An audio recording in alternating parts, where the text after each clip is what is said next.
Force. Good morning, students. We have studied motion. Today, we shall try to understand causes of motion. So, if we want to open the door, it moves away from us. And if we want to close the door, it comes towards us. This means that to move a body, it is either pushed or pulled.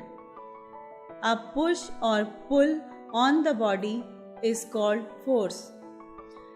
Now tell me, students, where do we use the force in everyday life? Kicking football, lifting school bag, stretching the spring. Very good.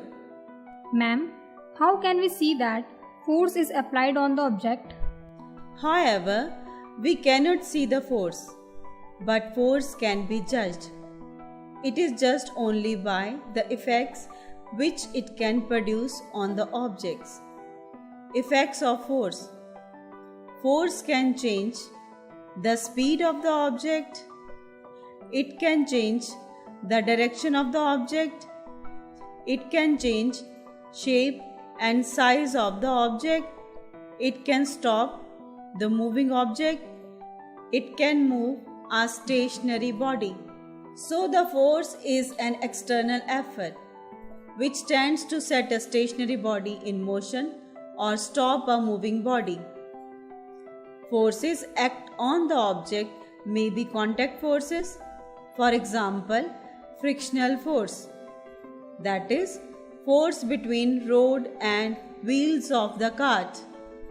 Number 2, muscular force, that is, force applied by man to pull the cart. Forces act on the object may be non-contact forces, for example, electrostatic force, that is, force between charged comb and the paper bits.